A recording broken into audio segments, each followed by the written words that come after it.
नमस्कार, एक बार फिर से स्वागत है आपका। और आज हम आपके लिए वैकेंसी लेके आए हैं रेलवे के अंदर। Railway NTPC requirement. अभी देखो, रेलवे एनटीपीसी का मतलब है रेलवे के अंदर जो वैकेंसी है वो नॉन टेक्निकल है। नॉन टेक्निकल पॉपुलर कैटेगरी की वैकेंसी है। और ये जो नोटिफिकेशन नंबर है ये है आपका CEN नंबर 05/2024। ये आपको नोट करके रखना है। ये नोट करके इसलिए रखना है क्योंकि यहाँ पर जो है ना वैकेंसी बहुत सारी आती रहती है, बार बार वैकेंसी आती रहती है। तो जब आप रिजल्ट देखोगे या एडमिट कार्ड डाउनलोड करोगे तो ये नंबर आपको याद रखना है कौन सी वैकेंसी में आपने फॉर्म भरा है। ठीक है जी। अब यहाँ पर कौन कौन सी वैकेंसी है, क्योंकि ये बहुत सारी डिटेल आपको बतानी है मुझे। ये काफ़ी लंबा चौड़ा जो है वीडियो बनने वाला है, तो पूरा ध्यान से देखना, समझना है और फिर फॉर्म भरना है। ठीक है। तो यहाँ पर जो वैकेंसी वो टिकट सुपरवाइजर की है, एक स्टेशन मास्टर की है, एक आपके गुड्स ट्रेन मैनेजर की है, और एक जूनियर अकाउंटेंट और सीनियर क्लर्क की है। तो आप जिस भी वैकेंसी में फिट बैठते हैं उस वैकेंसी को आप भर सकते हैं। ठीक है। यहाँ पर जो है लास्ट डेट वो आपकी 13 अक्टूबर 2024 दी गई है। 13 अक्टूबर 2024 लास्ट डेट है। तो इस डेट से पहले पहले आपको ये फॉर्म जो है वो फिल करना पड़ेगा। ठीक है, इस चीज़ का आप ध्यान रखेंगे। ओके। यहाँ पर योग्यता देखो, बहुत सारे जो नोटिफिकेशन है आप देखोगे ऑनलाइन जाकर, तो ऑनलाइन जाकर जब आप देखोगे तो आपको पता लगेगा कि उसमें ग्रेजुएशन नहीं दे रखा, उसमें दे रखा है 12वीं पास। तो एक बात मैं यहाँ पर आपको बता दूँ, इम्पोर्टेंट इम्पोर्टेंट बात है ये कि ये वैकेंसी में 12वीं वाला बच्चा फॉर्म नहीं भर सकता। ध्यान से समझ लेना आप बात को। इसमें केवल जिसने ग्रेजुएशन कर लिया है वो भी नहीं भर सकता, जो कर रहा है। ठीक है। बहुत से लोग क्या करते हैं, अपने वेबसाइट को ट्रेंड में लाने के लिए योग्यता 12वीं पास लिख देते हैं नोटिफिकेशन जो थंबनेल होता है उसके ऊपर। और थंबनेल की वजह से आप उसके ऊपर क्लिक करते हो तो उनकी साइट जो है रैंक में आती है। इस वजह से उनका फंडा है ये। तो आप यहाँ ध्यान रखें, गलत इन्फॉर्मेशन में ना फंसें। और सही इन्फॉर्मेशन ये है कि इसकी जो योग्यता है वो क्या है बेटा, ग्रेजुएट है। ठीक है ना। ये ग्रेजुएट के लिए ही वैकेंसी है और इसी को ही आपको भरना है अगर आप ग्रेजुएट हो चुके हैं तो। क्लियर। ओके। यहाँ पर पद जो है देखो, पदों में भी उन्होंने बहुत गड़बड़ कर रखी है। 15,000 कुछ पद दे रखे जबकि नहीं है। पदों की संख्या है 8,113 ओनली। इस वैकेंसी के अंदर 8,113 ही पोस्ट है, इससे ज़्यादा पोस्ट नहीं है। तो ये ध्यान रखना है, गलत इन्फॉर्मेशन ना ले, सही इन्फॉर्मेशन लें। आप खुद इसको इस नंबर डालकर आरआरबी की जो साइट है, वेबसाइट, वहाँ पर जाइए। आपको स्टार्टिंग में शुरू शुरू में ये नोटिफिकेशन मिलेगा सेम पे क्लिक करिए, उसकी पीडीएफ को डाउनलोड करिए, उसको पढ़िए। ठीक है। अगर आप पढ़ना नहीं चाहते हैं तो उसकी डिटेल जो है हम पूरे वीडियो के अंदर आपको दे रहे हैं। ठीक है। चलिए तो बढ़ते हैं आगे। देखो क्या है वैकेंसी, कब से भरी जाएगी। तो ये जो पब्लिकेशन डेट है इसकी, कब आया था वेबसाइट पे ये नोटिफिकेशन, तो ये आया था 13 सितंबर 2024 को ये नोटिफिकेशन आया है। ठीक है। इसका जो रजिस्ट्रेशन है, ऑनलाइन रजिस्ट्रेशन, वो स्टार्ट हो गया है 14 सितंबर को। ठीक है। हम यहाँ पर 16 सितंबर को है अभी प्रेजेंट टाइम पर। ठीक है। तो ये 14 सितंबर से स्टार्ट हो गया है, 2 दिन हो गए हैं, आप फार्म भर सकते हो। ज़्यादा रश इसमें क्या है, बहुत भीड़ लगती है, तो आप तुरंत फार्म भरते हैं। ठीक है। सितंबर में भर रहे, अक्टूबर के चक्कर में ना रहे। क्यों? क्योंकि लास्ट डेट जो है इसकी वो है 13 अक्टूबर 2024, 11:59 पर बंद हो जाएगा सर्वर। अपने आप बंद हो जाएगा, कोई लास्ट डेट इसके बाद नहीं बढ़ेगी, ये ध्यान रखना है क्योंकि यहाँ पर फिक्स होता है। राजस्थान की या हरियाणा की वैकेंसी की तरह नहीं है कि आप बार बार डेट बढ़ाते जाइए पैसा इकट्ठा करिए।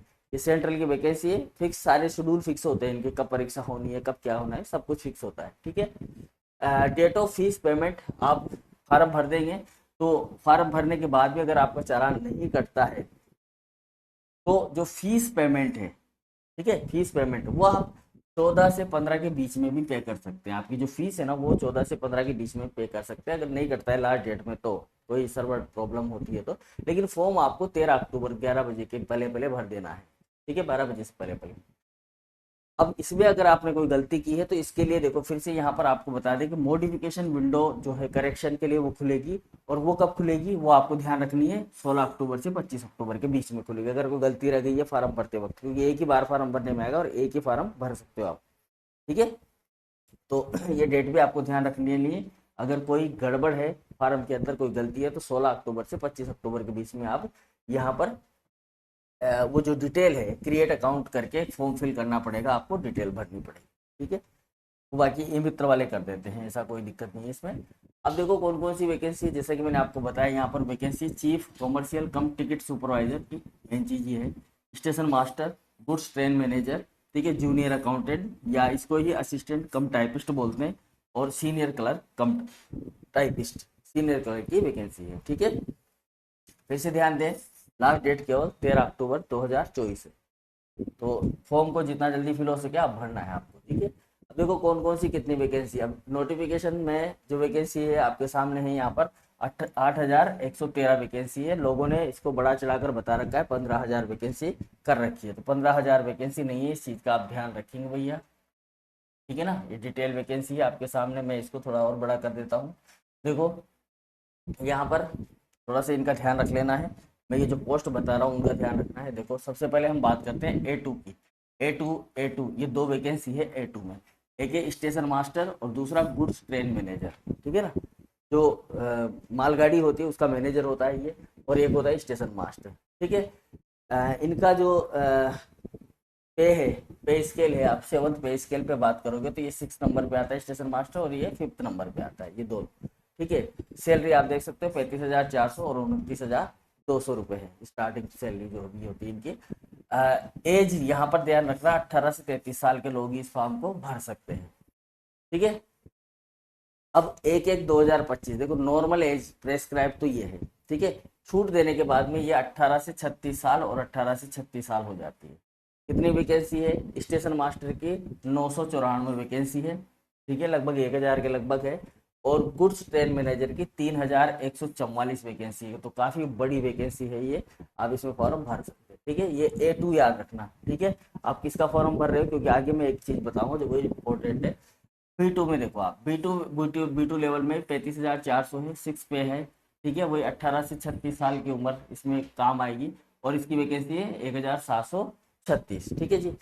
इसके बाद में जो दूसरी वैकेंसी है वो है जूनियर अकाउंटेंट की, इसका है C2 और इसका भी C2 है, जूनियर अकाउंटेंट और सीनियर क्लर्क, इन दोनों की भी एज क्राइटेरिया अगर हम करें तो 18 से 36 वैकेंसी जो है जूनियर अकाउंटेंट की वो 1,507 वैकेंसी है, और जो सीनियर क्लर्क है उसकी 732 वैकेंसी है। तो कुल मिलाकर टोटल अगर वैकेंसी को हम काउंट करें तो 8,113 वैकेंसी होती है, बहुत बड़ी वैकेंसी है, आपको तैयारी करनी है। अब तैयारी किस लेवल पे करनी है वो भी हम आपको भी बता दें कि क्या पढ़ना है और क्या नहीं पढ़ना है। एक चीज़ सबसे इम्पोर्टेंट जो है यहाँ पर इस नोटिफिकेशन के साथ जो दिया गया है वो ये दिया गया है कि कोई भी कैंडिडेट जो इस फॉर्म को भर रहा है उसके पास में 13 अक्टूबर 2024 तक, ठीक है, उसकी डिग्री डिप्लोमा जो भी वो कर रहा है वो होना चाहिए। अगर वो नहीं है और वो वेट कर रहा है फाइनल रिजल्ट के लिए, तो उसको उसकी एजुकेशन क्वालिफिकेशन नहीं है तो उसको अप्लाई नहीं करना है, ठीक है। मतलब आपका रिजल्ट जो है वो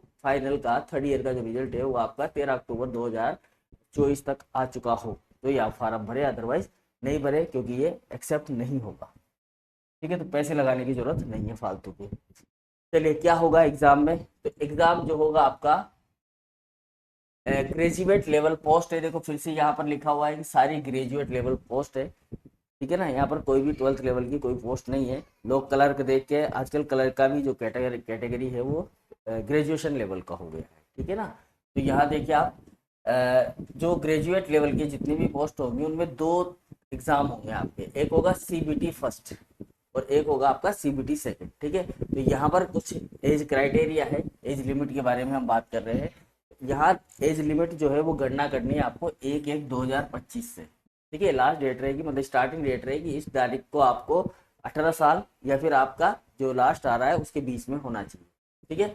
तो नो मतलब ये जो एज लिखी हुई है इस एज से ऊपर के जो भी है पहले पैदा हुए हैं वो फॉर्म नहीं भरे, ठीक है, ठीक है, ये ध्यान रखना। और इस एज तक के जो लोग हैं वो फॉर्म नहीं भरे। देखो जिनकी एज 2 मतलब जिन्होंने जो पैदा हुए हैं अनरिजर्व के हैं या EWS के हैं, तो एक 1989 को अगर पैदा हुए हैं तो वो फॉर्म भर सकते हैं, इसके बाद नहीं भर सकते, मतलब इससे पहले पैदा हुए तो नहीं भरेंगे, ठीक है। 2/1/1986 अगर OBC के हैं तो 2 जनवरी 1986 को आप पैदा हुए होने चाहिए तो आप फॉर्म भर सकते हैं, मतलब उसके बाद होने चाहिए, ठीक है। जैसे 2 के जगह 10, किसी का 10 जनवरी 86 है, किसी का 15 जनवरी 86 है ना, तो वो फॉर्म भर सकता है। इसी तरह ST/SC जो है वो 2 जनवरी 1984 सॉरी 2 जनवरी 1984 तक उन्होंने, मतलब वो अगर पैदा हो गए हैं तो फॉर्म भरना है, उसके बाद पैदा हुए हैं तो चलेगा, कोई बात नहीं, ठीक है। लोअर एज लिमिट जो है आपकी वो है 1/1/2007, ठीक है। 1/1/2007 के बाद कोई भी पैदा हुआ है तो वो फॉर्म नहीं भरे, ये भी ध्यान रखना, ठीक है। फॉर ऑल कम्युनिटी और कैटेगरीज के लिए, ठीक। तो ये थोड़ा सा एज क्राइटेरिया अपना देख लेना कि आप यहाँ पर फिट हो रहे नहीं हो रहे।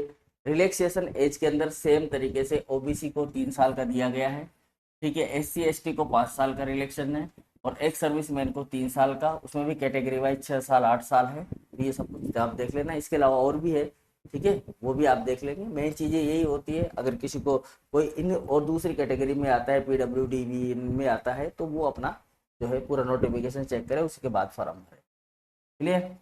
चलिए जी, अब देखो कितनी फीस लगेगी। फीस की बात करें तो आपको जो कैटेगरी में है, कैटेगरी में कैसे हैं देखो, एक तो PWBD, ठीक है, दूसरा फीमेल, तीसरा ट्रांसजेंडर, चौथा एक्स सर्विसमैन, ठीक है, जो कि SC/ST या माइनॉरिटी कम्युनिटी से आते हैं या इकोनॉमिकली बैकवर्ड क्लास है, EBC के लोग हैं, ठीक है, उनको पे करना है 250 रुपये, उनके लिए फीस रहेगी 250 रुपये, और इनके अलावा जितने भी लोग हैं उनको पे करना है 500 रुपये, क्लियर। अब देखो क्या करना है, ये 500 रुपये आपने पे तो कर दिए, लेकिन आपको ये वापस भी मिलेंगे, वापस मिलेंगे। वापस कैसे मिलेंगे, वापस मिलेंगे आपको 400 रुपये, ठीक है। 400 रुपये आपको रिफंड किए जाएंगे, और 400 रुपये रिफंड किए जाएंगे। कोई भी अगर बैंक डिडक्टेड चार्ज होगा, बैंक का जो चार्ज होगा वो काट कर, बैंक का चार्ज होगा वो काट कर 400 रुपये आपको वापस कर दिए जाएंगे। कब करे किए जाएंगे, जब आप फर्स्ट स्टेज का एग्जाम दोगे। अगर आपने CBT फर्स्ट एग्जाम दिया है तो आपको ये 400 रुपये वापस रिफंड कर दिए जाएंगे। मतलब गवर्नमेंट आपसे कुछ नहीं ले रही है, 100 रुपये आपके जो चार्जेज है वो रखेगी।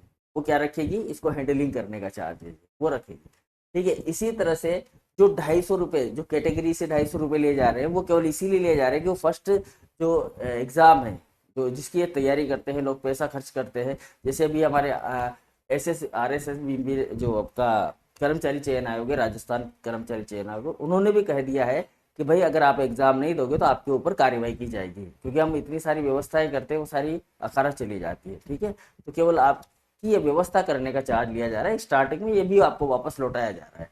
तो ये जो जो भी कैटेगरी के लोग हैं वो 250 रुपये पे करेंगे, लेकिन उनको 250 रुपये वापस मिल जाएंगे। कब मिलेंगे, जब वो फर्स्ट स्टेज का CBT जो कंप्यूटर बेस्ड टेस्ट है वो पास करेंगे, तो उनको ये 250 रुपये भी मिल जाने वाले हैं, ठीक है। तो कोई दिक्कत वाली बात नहीं है इसके अंदर। आगे चलिए, मतलब आप फ्री में ही फॉर्म भर रहे हैं, केवल आपको स्टार्टिंग में देना। अब देखो क्या होगा, फर्स्ट स्टेज का CBT मतलब कंप्यूटर बेस्ड टेस्ट, कंप्यूटर पे टेस्ट होगा। पहला जो CBT होगा वो होगा आपका 90 मिनट का, ठीक है जी, मतलब 1.5 घंटे का पेपर है। 1.5 घंटे में आपसे 40 तो जनरल अवेयरनेस के क्वेश्चन पूछे जाएंगे, 30 मैथ के पूछे जाएंगे, और 30 ही रीजनिंग के पूछे जाएंगे। टोटल 100 क्वेश्चन होंगे, ठीक है। 40 GK GS आप जिसको बोलते हो उसके होंगे, 30 मैथ के और 30 रीजनिंग के क्वेश्चन होंगे।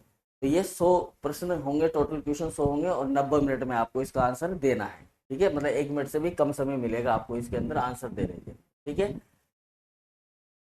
अगर कोई PWBD कैंडिडेट है तो या उसको एक स्क्राइब की आवश्यकता होती है, श्रुति लेखक जिसको बोलते हैं, उसको 120 मिनट मिलेंगे इसके अंदर, ठीक है। यहाँ पर नेगेटिव मार्किंग है, ये ध्यान रखना है, 1/3 की नेगेटिव मार्किंग की जाएगी, ठीक है। जो इस CBT फर्स्ट में शॉर्ट लिस्टेड होंगे वो आगे CBT सेकंड में जाएंगे, ठीक है।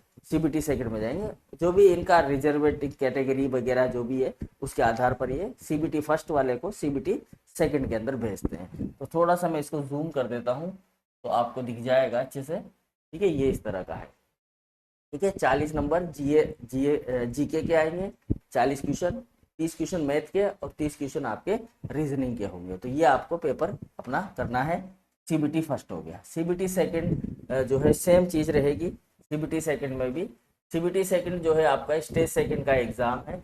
इसके अंदर आपको थोड़े से क्वेश्चन आपके बढ़ जाएंगे और थोड़ा आपका जो है लेवल चेक किया जाएगा। वो लेवल क्या होगा, सेकंड CBT एग्जाम जो होगा यहाँ पर वो 90 मिनट का रहेगा पेपर, सेम चीज़ 90 मिनट की रहेगी, सेम जैसा था टाइम वही रहेगा। अब यहाँ पर जो जनरल जीके का जो क्वेश्चन है वो 50 हो जाएंगे, मैथ के हो जाएंगे 35 और रीजनिंग के हो जाएंगे 35, टोटल हो गए 120 क्वेश्चन।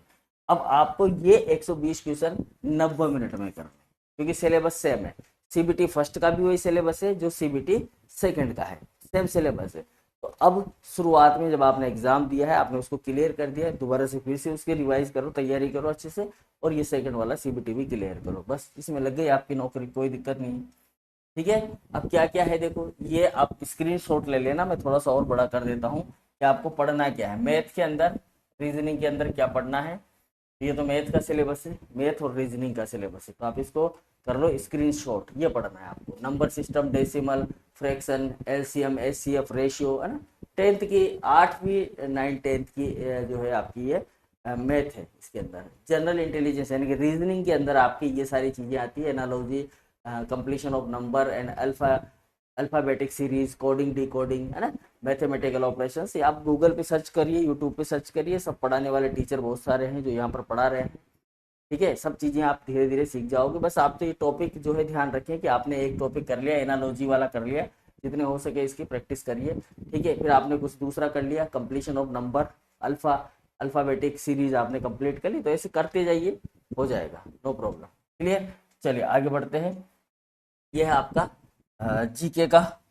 जीके में थोड़ा सा आपको ध्यान रखना पड़ेगा, यहाँ पर जीके का थोड़ा सा जो है पेपर हिस्ट्री वगैरह है इसके अंदर, तो थोड़ा डिटेल में है। ठीक है, तो यहाँ मैं इसको थोड़ा बड़ा कर देता हूँ। ठीक है, जीएस का पेपर है, कम्प्लीटली है। इसमें क्या है, साइंस भी आएगी, है ना, जनरल साइंस भी आती है इसके अंदर। तो जनरल साइंस भी पढ़नी है, हिस्ट्री पढ़नी है, पॉलिटिकल पढ़नी है आपको। देखो ये पॉलिटी आ गई यहाँ पर, ठीक है, ये हिस्ट्री आ गई, ये हिस्ट्री है, आर्ट एंड कल्चर इंडिया का, ये सारा इंडिया लेवल का होगा। ठीक है जी, यहाँ पर एनवायरमेंटल इशू है, इकोनॉमी है। ठीक है, और जो भी आपके गवर्नमेंट की जितनी भी योजनाएं हैं जो गवर्नमेंट ने चला रखी है वो है। ठीक है, फ्लोरा फूना, इंडिया के flora fauna, important government and public sector के ऑर्गेनाइजेशन इंडिया के अंदर कौन कौन से हैं, ये सब के बारे में जीके का एक कंप्लीट पेपर है आपका। ठीक है, तो ये आपको पढ़ना पड़ेगा। ये थोड़ा सा कठिन है, ये मान के चलते अपन कि इसमें बदलती हुई चीज़ें हैं सारी। हिस्ट्री वगैरह में तो कुछ बदलेगा नहीं, लेकिन इन चीज़ों में बदल जाता है। साइंस इसमें आपको 10वीं तक क्लास की पढ़नी है, यहाँ पर क्लियर लिखा हुआ है, सीबीएसई का 10th लेवल तक का आपको साइंस पढ़ना है, मतलब उसमें जो भी है वो सारी चीज़ आपको यहाँ पर जनरल साइंस के अंदर पढ़नी है। क्लियर, इसमें थोड़ा सा ज्योग्राफी भी है। ठीक है, monument and places of India, world Indian polity, constitution हो गया है आपका, ये स्पेस आ गया, न्यूक्लियर पावर प्रोग्राम आ गए, general scientific and technological development आ गया, और इसमें जी ज्योग्राफी का कहीं मुझे दिख नहीं रहा है इतना ज़्यादा। कंप्यूटर आएगा इसके अंदर, ये ध्यान रखना आप, कंप्यूटर और कंप्यूटर के एप्लीकेशन जो है, बेसिक वर्ड, पावर पॉइंट वगैरह, इनको भी आपको पढ़ना है। तो ये थोड़ा सा आप स्क्रीनशॉट ले लीजिए, फिर जो भी आपको टॉपिक सर्च करना है गूगल पे सर्च कीजिए, पढ़िए आराम से, कोई दिक्कत नहीं है। ठीक है, तो ये हमारे सिलेबस की बात हो गई। अभी देखो आप कि जो लोग कैटेगरी के अंदर आते हैं, कौन सी कैटेगरी में आते हैं, कौन सी में नहीं आते हैं, उसके हिसाब से एक क्राइटेरिया भी इन्होंने फिक्स किया है कि इतने मार्क्स तो आना जरूरी है, तभी आप आगे बढ़ सकते हो। ठीक है, तो वो क्राइटेरिया क्या है कि अनरिजर्व को 40% लाना है, ईडब्ल्यूएस को भी 40% लाना है, ओबीसी जो नॉन क्रीमी में आते हैं उनको 30% लाना है, और एसटी को भी 30% और एसटी को 25% लाना है। ठीक है, और अगर कोई पीडब्ल्यू में है, पीडब्ल्यू यानी कि फिजिकली चैलेंजेस जो भी व्यक्ति है, उसको 2 नंबर का यहाँ पर रिलैक्सेशन दिया गया है। ठीक है, तो ये सारे टेस्ट, 2 टेस्ट पास करने के बाद, सीबीटी फर्स्ट और सीबीटी सेकंड को पास करने के बाद में एक और टेस्ट होगा आपका, जो होगा आपका स्किल टेस्ट। कौन सा टेस्ट होगा, स्किल टेस्ट। तो अलग अलग तरह के स्किल टेस्ट है, अभी हम बात करते हैं कौन कौन से स्किल टेस्ट जो है वो अप्लाई होंगे आपके लिए। ठीक है, तो आप अगर गुड्स मैनेजर यानी कि गुड्स ट्रेन मैनेजर का जो है फॉर्म भर रहे हैं, तो आपको सीबीटी फर्स्ट और सीबीटी सेकंड तो देना ही है। ठीक है, उसके अलावा आपको स्किल टेस्ट देना नहीं है, बिल्कुल नहीं देना है। ठीक है, जो गुड्स ट्रेन मैनेजर है उनको नहीं देना है। यहाँ पर कंप्यूटर बेस्ड एक एप्टीट्यूड टेस्ट होगा, वो आपको देना पड़ेगा। ठीक है। तो यहाँ पर आपको कोई टेस्ट नहीं देना है, कुछ नहीं लिखा हुआ है तो नहीं देना है बिल्कुल। सीनियर क्लर्क अगर आप फॉर्म भरते हो तो यहाँ पर आपको एक टाइपिंग स्किल टेस्ट देना पड़ेगा। अगर आप जूनियर अकाउंटेंट का फॉर्म भरते हो तो आपको एक टाइपिंग टेस्ट देना पड़ेगा जी। ठीक है। अगर आप टिकट सुपरवाइजर का एग्ज़ाम भरते हो, इसके अंदर मतलब टीटी वाला जो एग्ज़ाम भरते हो, तो आपको कोई टेस्ट नहीं देना है। ठीक है। इसके अलावा अगर आप स्टेशन मास्टर का टेस्ट देते हो, मतलब एग्ज़ाम देते हो, तो फिर आपको एक कंप्यूटर बेस्ड एप्टीट्यूड टेस्ट देना पड़ेगा। ठीक है। तो ये थोड़ा ध्यान रखेंगे आपको कहाँ पर स्किल टेस्ट देना है। ये सीबीटी फर्स्ट और सीबीटी सेकंड दोनों के लिए जितनी भी पोस्ट है, पांचों पोस्ट के लिए कंपलसरी है, तो ये तो देंगे देंगे। इसके अलावा स्किल टेस्ट केवल 3 पोस्ट के लिए, ये सीनियर क्लर्क के लिए, जूनियर अकाउंटेंट के लिए और स्टेशन मास्टर के लिए। बाकी आपको गुड्स ट्रेन मैनेजर के लिए कोई टेस्ट नहीं देना है स्किल टेस्ट। और यहाँ पर क्योंकि लिखा हुआ नहीं है भाई, मैं कह रहा हूँ आपसे, है ना। ठीक है। और दूसरा एक आपका टिकट जो कलेक्टर होता है टीटी, उसके लिए भी नहीं देना है। तो ये ठीक है। आप इनमें से कोई सा भी फॉर्म भर सकते हैं। आपको पोस्ट मैंने बताई थी किसके अंदर कितनी पोस्ट है। अब यहाँ पर सबसे इम्पोर्टेंट चीज़ वो है कि यहाँ पर इसके अलावा आपका एक मेडिकल टेस्ट होगा। मेडिकल टेस्ट आपको पास करना जरूरी है। मेडिकल टेस्ट के अंदर आपका आई टेस्ट होगा, कुल मिलाकर विजन टेस्ट। देखो मैंने आपको बोला था ना कि आप ये ध्यान रखना कि आप कौन सी वैकेंसी भर रहे हो, ए भर रहे हो, ए वाली भर रहे हो, बी वाली भर रहे हो या सी वाली भर रहे हो ना। ए बी सी 3 तरह की वैकेंसी है यहाँ पर, A2 B2 और C2। तो A2 के लिए विजन आपकी आंखें जो है 6/9 होनी चाहिए। ठीक है। ये ध्यान रखना। चश्मा पहने हुए, बिना चश्मा पहने हुए 0.6 आपकी आईज होनी चाहिए। और आपके ये टेस्ट होंगे, कलर विजन टेस्ट होगा, एक बाइनोकुलर टेस्ट होगा, एक नाइट विजन टेस्ट होगा और मायोपिक विजन टेस्ट होगा। ठीक है। तो अगर आप शुगर वगैरह खाते हो तो उसको कम कर दीजिएगा अगर आप ये A2 वाला देते हो। इसी तरह सेम चीज़ A3 के अंदर भी है और सेम ही चीज़ B2 के अंदर भी है। ठीक है। ये बिना इन टेस्ट के आपको आगे नहीं ले जाएंगे। तो आपकी विजन जो आंखें हैं वो सही होनी चाहिए। ठीक है। ये यहाँ ही कह रहे हैं C3 के अंदर कि जो डिस्टेंस है वो 6/12 भी चलेगा, यहाँ पर भी 6/12 चलेगा। ठीक है। और ये थोड़ा सा और यहाँ पर छूट दे रहे हैं। क्या छूट दे रहे हैं कि आप विदाउट ग्लासेस नियर विजन जो है 0.6 हो, कंबाइंड विद और विदाउट ग्लासेस वेयर रीडिंग और क्लोज वर्क इज रिक्वायर्ड। मतलब आपको पढ़ने में कोई समस्या नहीं होनी चाहिए। मतलब ऐसा नहीं कि आधे नंबर की जगह आपका 1 नंबर का चश्मा लग रहा है ना। ठीक है। तो 1 नंबर का चश्मा वैसे भी 40 साल की एज के बाद लगता है, आपको तो लग ही नहीं रहा होगा, तो क्लियर है। ठीक है। अगर है तो फिर भी आपको अगर लग रहा है कि आप विजुअली इम्पायर्ड है, मतलब कि आपको दिखने में प्रॉब्लम है, तो विटामिन A D की गोलियां खाना स्टार्ट कर दीजिए, अपने आप ही आपकी विजुअलाइजेशन बढ़ जाएगा। ठीक है। 100 रुपये की 10 आती है। ठीक भाई। तो ये था हमारा आज की वैकेंसी, बहुत ही इंपॉर्टेंट वैकेंसी थी। ठीक है। तो इसको आपको भरना है और जितना जल्दी हो सके भरना है। जितना जल्दी हो सके से मतलब है कि जितना जल्दी आप इस फॉर्म को भरोगे उतना ही जल्दी आपको नज़दीक आपका सेंटर मिलेगा। अच्छा, आप ये राजस्थान में भी भर सकते हैं, सेंटर इसका राजस्थान में भी है, अजमेर के अंदर। ठीक है। अजमेर भर्ती बोर्ड ने भी, जब आप नोटिफिकेशन देखोगे तो अजमेर के अंदर कितनी वैकेंसी है वो भी क्लेरिफाई है। अब क्योंकि वीडियो बहुत बड़ा हो जाता है तो हम सारी चीज़ यहाँ नहीं बता सकते। ठीक है। तो ये है पोस्ट, याद रखना है आपको। 8,113 पद हैं, 8,113 पद टोटल हैं। तो आपको जो वैकेंसी भरनी है आप उसको भर सकते हैं। ठीक है। तो मिलते हैं नेक्स्ट वैकेंसी के साथ में जल्दी ही। तब तक के लिए गुड बाय, थैंक यू।